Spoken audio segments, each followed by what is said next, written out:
Hello, fire goddesses, and welcome to episode 103.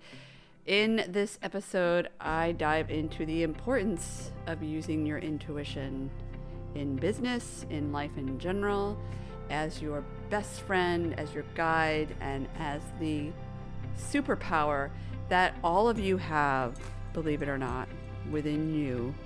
It's just a matter of choosing that you are going to develop it right now. So in this episode, I share a little bit of my backstory with intuition. I share some tips on how you can develop your intuition and how I've used it to help clients and my patients back when I had my acupuncture practice.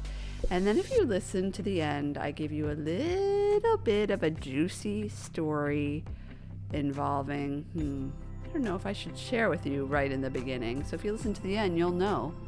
So, fire goddesses, stay tuned. Hello, fire goddesses. Welcome to the Reclaim Your Fire podcast. My name is Angela Noel, and I am a prosperity coach for the newly awakened or awake curious, driven overachiever, and overdoer.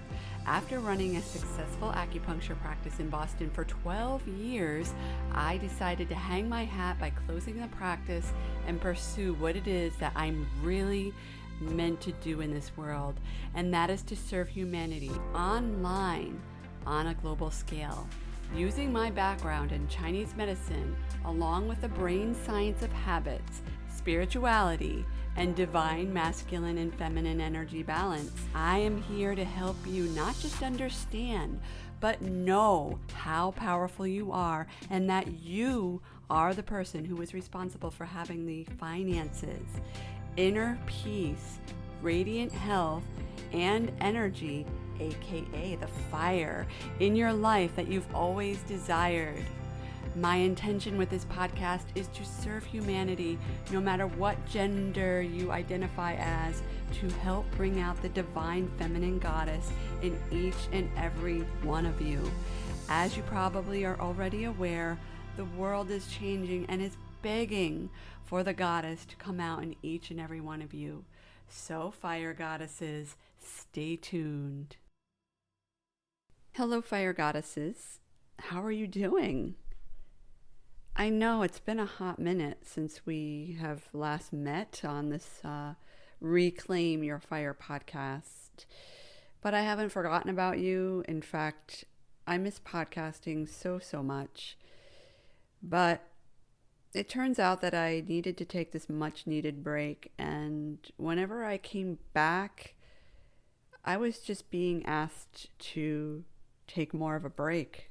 And I'm back. I'm really feeling like it's time for me to show up fully for you guys and for the business and for myself so that I could live my dharma. And, you know, it's we're at this kind of precipice time where we really are being asked to step up and wake up.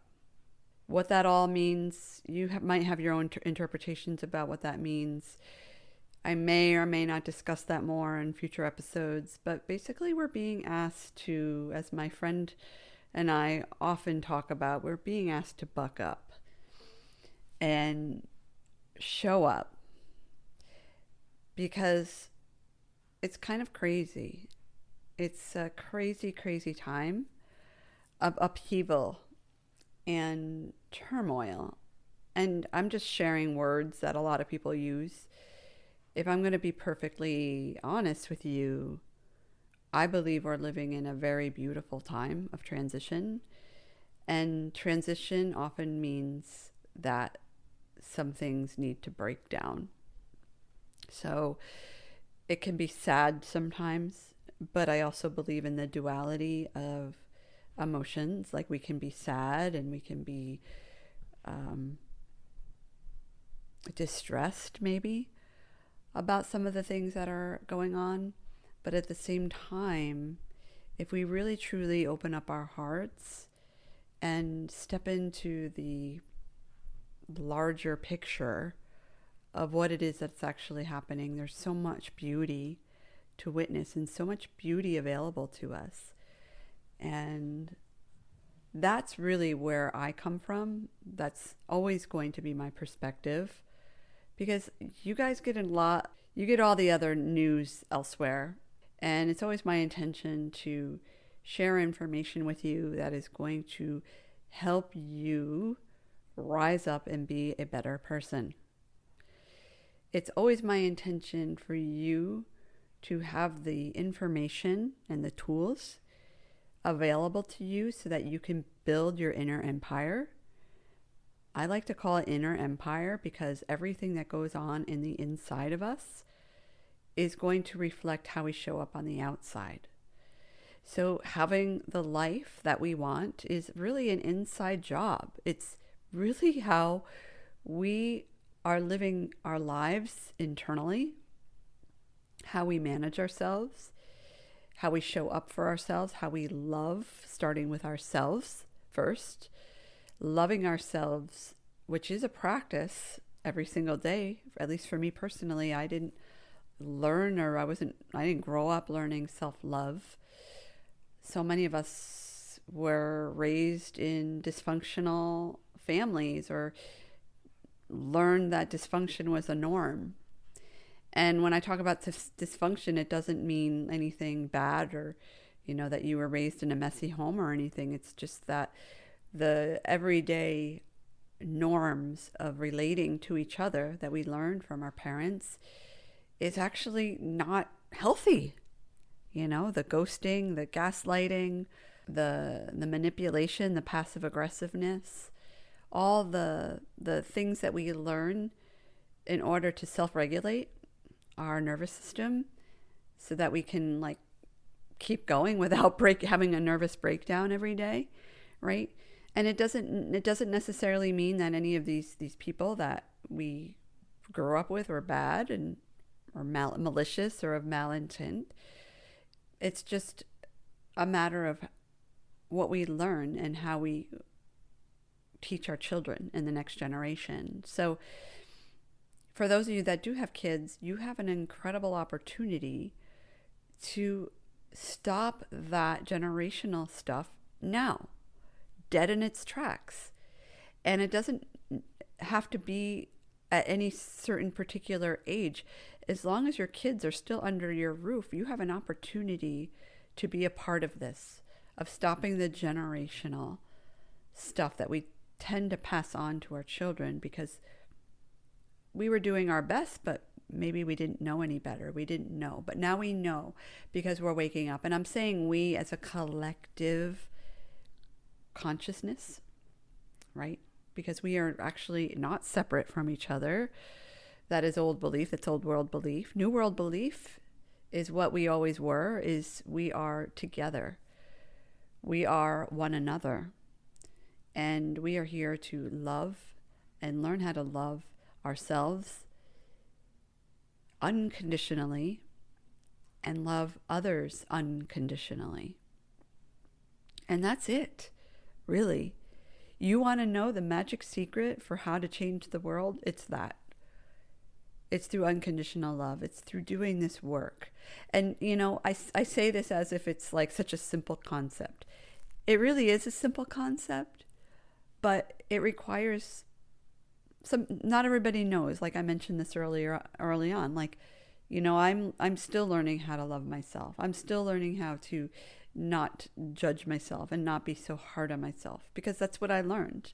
I learned that I was rewarded for doing lots and lots of things and being busy all the time, among other things. That's how I received love, including loving myself. Like a good day for me was when I burned myself to the ground, to the point of burnout, to the point of adrenal fatigue, to the point of, working. In the early days of having my business, when I had my acupuncture practice, I was going into my practice in Boston at 8 o'clock in the morning to accommodate people, please, by the way, my patients who needed to work, go to work in the morning, and they needed those early morning appointments. And then I stayed all day until my last patient, which was often 8 o'clock at night. So I worked till 9.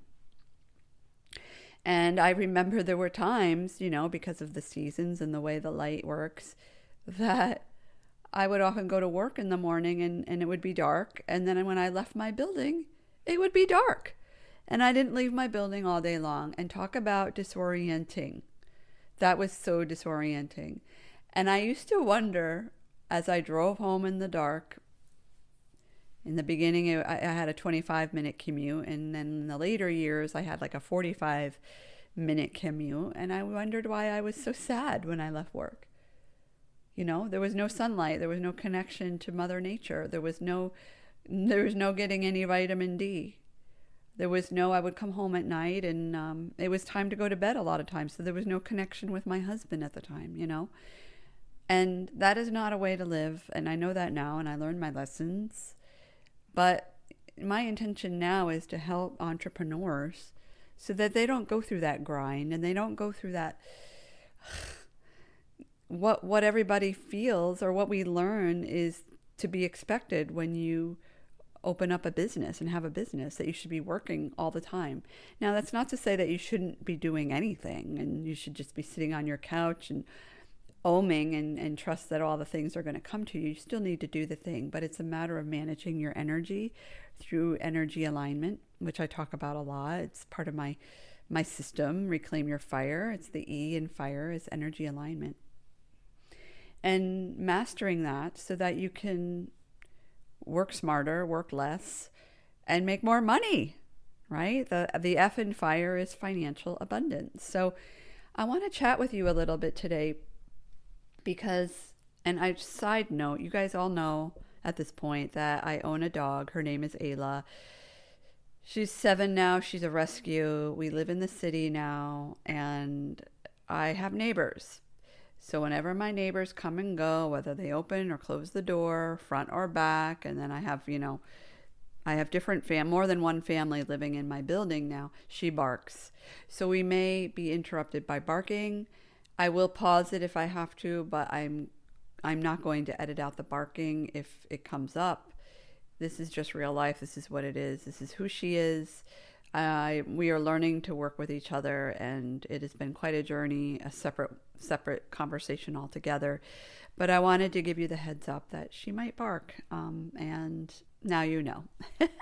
But I wanted to come on here because, to my point of earlier, what I said about how we need to start working smarter, we need to manage our energy so that we can have the inner peace and the financial abundance and the radiant health and all the things in the fire, which I believe is the 4 things that most people want, right? And Reclaim Your Fire, when we're reclaiming ourselves, we're reclaiming our financial freedom, financial abundance, our inner peace, our radiant health, and our energy alignment. So one thing that people ask me a lot, because I happen to be one of those people, I've been very blessed to be born very intuitive. I was born into my mom and my sister and I, we call ourselves the witches, right? We're witchy women. We have the gift of being very intuitive. And I remember from a very young age having experiences, I know I've talked about it in previous episodes, where I received messages. I received messages from other realms. I had experiences that people would consider extraordinary and out of this world. And like so many children, from 0 to 7, kids are very, very tuned in to other worlds, to other dimensions, to that part, right? To what many people call the woo. And then we lose it oftentimes after age 7 because institution, the school system, parenting, it's kind of knocked out of us until we choose to bring it back later.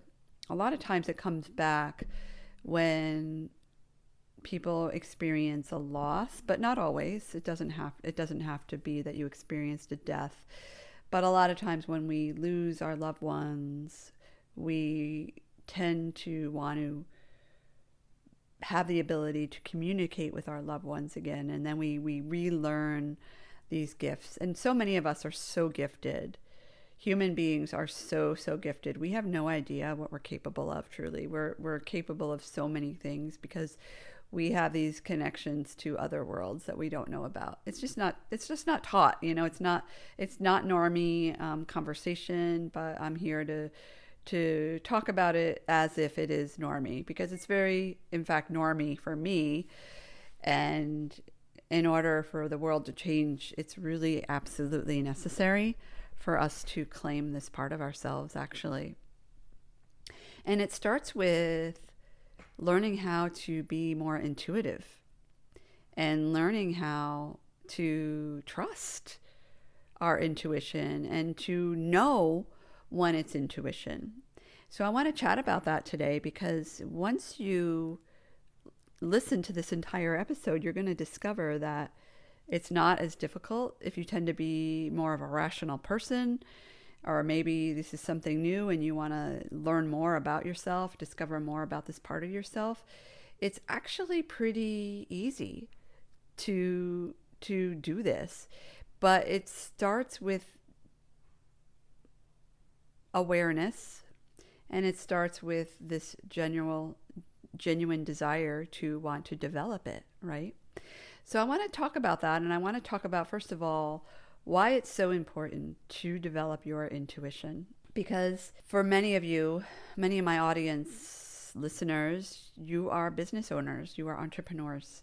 And what I found is that having a really strong connection to my intuition, to my higher knowing, has really served me in how I operate my business, how I manage my energy, and how I work with my clients. Because sometimes if I'm and this happened a lot when I was having my acupuncture practice, and I know this was actually an issue with my fellow clinician colleagues, is they really just wanted to help their patients, right? They really wanted to do everything that they possibly could for their patients. So they would be literally trying everything to get them better. And sometimes patients do not always get better, right? Because healing is, while it comes from the practitioner and it comes from the medical professional, but a lot of times a lot of it comes from the patient. And that's one thing that I always used to emphasize to my patients, is that we're in a partnership, right? So once you leave this initial treatment and we have this conversation and you leave, know that this is also on you as well as it is on me to give you the best possible care imaginable. So for somebody to leave a treatment and go on their everyday lives like they used to, whether it be eating too much junk food or not getting enough sleep or choosing to be combative or whatever it is, and not working on that part of yourself, you are actually telling yourself that you are not willing to heal. And I know that's a really tough pill to swallow, because really it comes down to personal responsibility. And personal responsibility is not something that it's not something that, I learned in my upbringing, like we grow up in victim culture, where it's everybody else's fault. And if we're not getting what we want, it's somebody else's fault, or it's something's fault, or it's the school's fault, or it's the guidance counselor's fault, or it's the parents' fault. It's never any one individual's fault, right? And it's really the big power and the change happens. And I've talked about this so many other times in other episodes. The big power and change happens when we start to take personal responsibility for our life, doesn't it? So getting back to intuition and why intuition is so important, it's because intuition is basically the knowledge that, how can I say this? Your intuition is your knowledge of all that is. Does that make sense? So I don't want to go, I know there's all kinds of people who listen to this podcast, maybe some that are more analytical and they need to know all the details, but I just ask you to ask that part of yourself that needs to know everything and needs to know all the things, to just soften that part of yourself and just trust this information, okay? So your intuition is your inner guide. It's your inner compass. It's your inner knowing.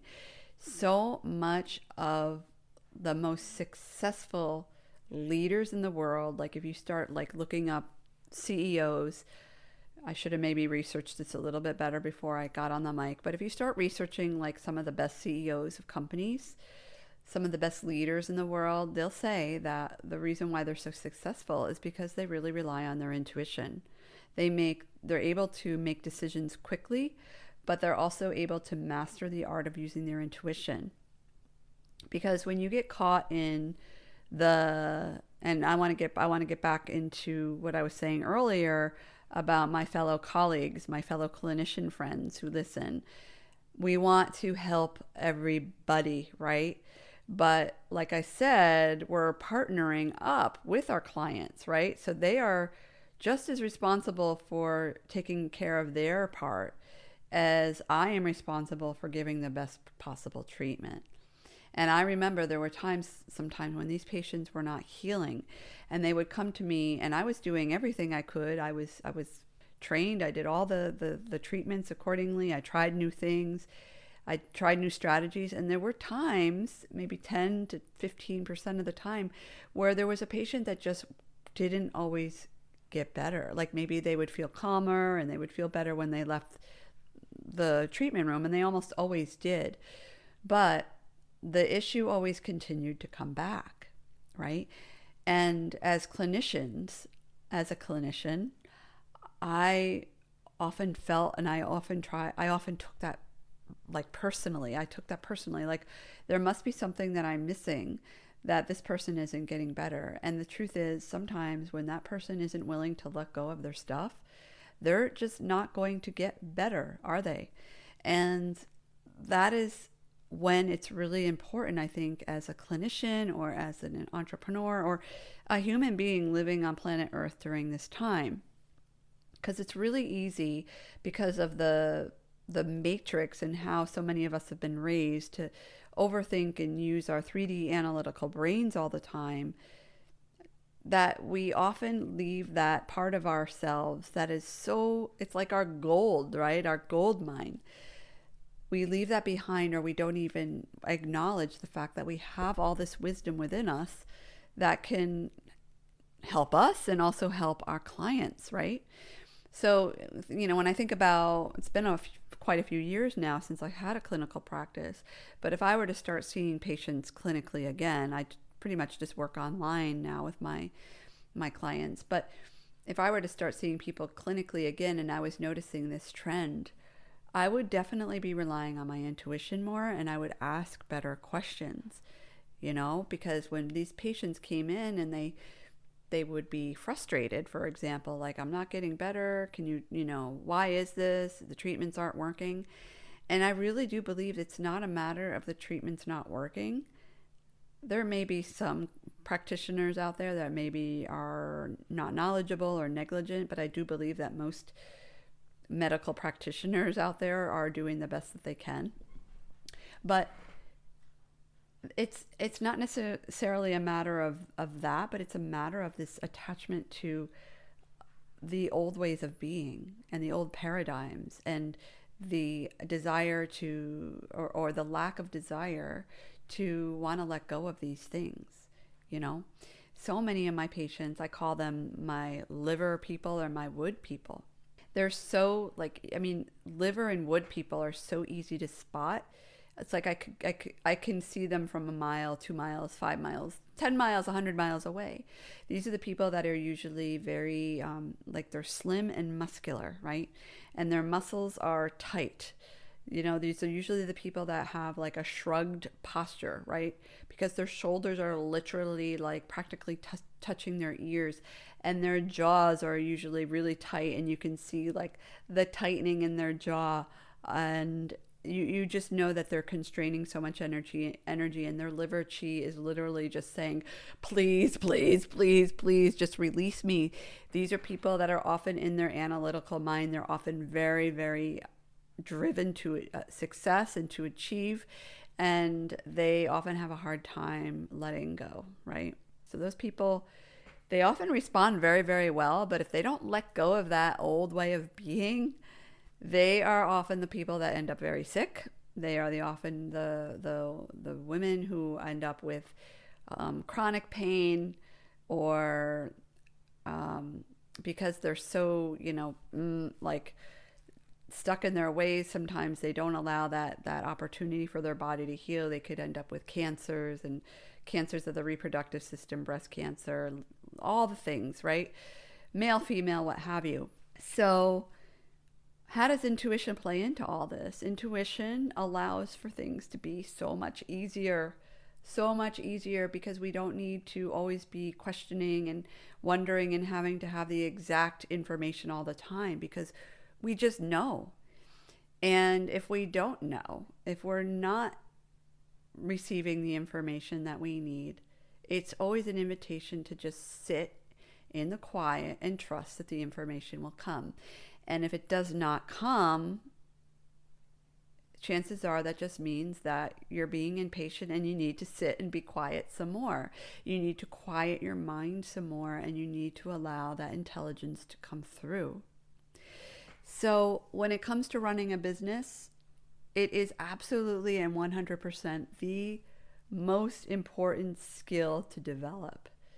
And as an intuitive coach with all of my years of expertise in Chinese medicine, I help my clients now. I help them form their foundation of radiant health and reclaiming their fire so they can build their inner empire, so they can have that outer empire and be happy, be joyful, be at peace, have higher vibrations, raise their frequency, so that we can raise the frequency of the planet, so we can avoid mass extinction that is threatening our very existence right now. And it's not going to happen tomorrow, but let's just say if we continue going at the rate that we're going, it could happen in a few decades. So it could affect you, or it could affect your children. Definitely could affect your great-grandchildren. So we really need to step up, buck up, and do our part. And it starts with energy alignment, and it starts with trusting that guidance that is our intuition. I can't stress this enough.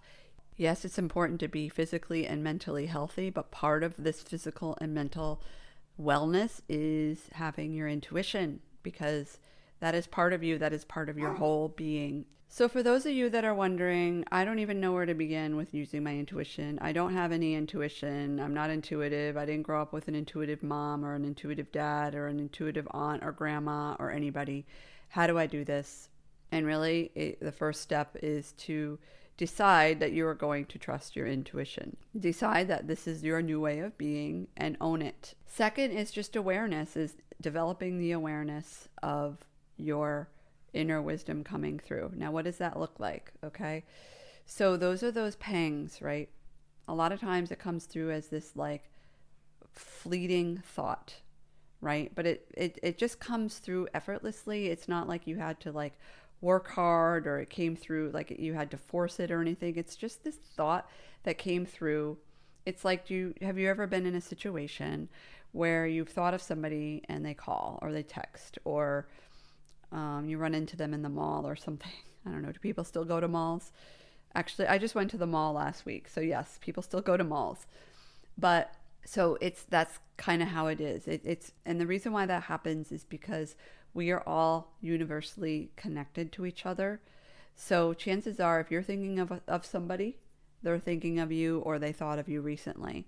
So there's so many times where I've reached out to somebody because I was thinking of them, and I just wanted to say hello, send them love or whatever. And they'll say, it's so weird that you reached out to me because I was just thinking about you. And, at this point, this is my life, so it's no longer weird. But there was a period of time where it was still weird to me. But it comes from, those fleeting thoughts and paying attention to them. When it comes to making a really important decision, or even if it's just what you want to have for lunch, making a decision, what feels good? What sounds good? What are you hearing? What's coming through? So using the example of deciding what to have for lunch, this is classically something that I've done like for a big part of my life. I don't do this too much anymore because I just don't think it's very good. But if I go to a restaurant and I sit down and I'll look at the menu and I'll say, oh, wow, that eggplant parmesan sounds so good. Like my whole body lights up when I think of that eggplant parmesan. And then instead I order a Caesar salad. And meanwhile, it's like January, right? And it's freezing cold outside. And I have that Caesar salad, and then I leave the restaurant and I'm freezing literally my butt off because I just ate cold salad for lunch instead of having the eggplant parmesan that sounded so yummy. And I talked myself out of it because I thought that the Caesar salad was the more healthier option. So it's stuff like that. It's just practicing little things. It's, you know, even just the everyday choices that you make. Do I want water or do I want tea? What do I want? What sounds good to me? When the phone rings, right? And it's somebody, maybe it's like somebody that often is draining your energy. Do I want to talk to this person or do I want to wait until my energy is better? I do that all the time. And I find that my relationships have improved so much more because I am really discerning now with when I talk to people. And it doesn't mean that I love people any more or any less. It just means that I am being more loving to myself by tapping into my intuition and seeing what my energy is available for. And as far as making business decisions, it really comes down to, again, like those pangs, like those hints. It might show up in your dream. You might go on a walk and get all these downloads, right? A lot of times when I'm walking in the morning is when I get my best business ideas. And sometimes you need to test it. Sometimes you need to sit with it because it may be an idea for you, or it may be something, a conversation that you need to have with another person. Maybe the idea is for somebody else. If you are into human design, you might know about that, right? So it's really about tapping into that guidance and listening and trusting it with all your might. Sometimes it's easy because our 3D ego, right, that we live in these physical bodies. So we have our ego. The Latin word for I is ego. We have these egos that are going to try to keep us safe or talk us out of these intuitive nudges, right? So I'm going through this experience right now where I believe, so vulnerable, and I can't even believe I'm sharing this right now, but I believe that I've met my twin flame. Okay, so if you don't know what a twin flame is, it is when you are created, when your soul was created, how many millions, billions of years ago, your soul split into two. And so you have, the idea is that you have the twin of yourself, right? So I believe that I have met my twin flame. I'm not going to go into a lot of detail. I can't even believe I'm sharing this on my public podcast. So, but here's the thing, right? The part of me, I feel like this is relatable, which is why I think it's important for me to share this. There's this part of me that doesn't want to believe it, or it's not that I don't want to believe it, but there's this part of me that's doubting myself, that these feelings, and I've had intuitive downloads, I've had signs from the universe, I've had things happen in my life that confirm that this person is my twin flame, but I don't always trust it, and I'm learning really that no matter what, whether this person turns out to be my twin flame or whether this person turns out is just a lesson that I need to learn, so what I'm being guided to right now is to approach this person and tell this person that I believe are twin flames, which scares the living, like, everything out of me because of this, this thing that we've been taught, which is fear of not being good enough, from all the upbringing and all the childhood trauma and all the things that happen, being left out on the playground. So this fear of being rejected is coming up. But I'm being guided to tell this person, and I'm receiving all this intuitive guidance to just go for it and do it no matter what. And here's the thing, okay? Side note, but very, very related. When you take those really brave, courageous steps, you are going to open up another portal, another opening in your life, and there's going to be more expansion for you, happening for you. So by me not sharing what I'm sensing and feeling about my twin flame, for example, I am basically continuing to hide, and there's another world, and it could be my next book. It could be my book idea, because I am going to write a book. It could be my next program idea. It could be my next business idea. That could be waiting on the other side of me getting really uncomfortable and vulnerable and telling this person that I believe that they are my twin flame. So I'm not going to tell you that this is not uncomfortable, though. It's still very, very uncomfortable. But sometimes in order to grow and evolve, we need to pay attention to those intuitive nudges, and we need to take action.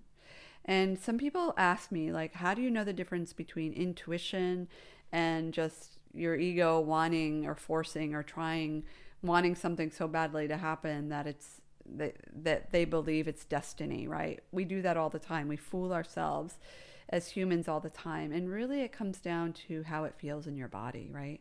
I was listening to a podcast by Manifestation Babe several years ago, and she was talking about her fear of flying. And I've also had a fear of flying, which I think I've pretty much overcome, because I've realized, if I'm going to go down, it's just my time, right?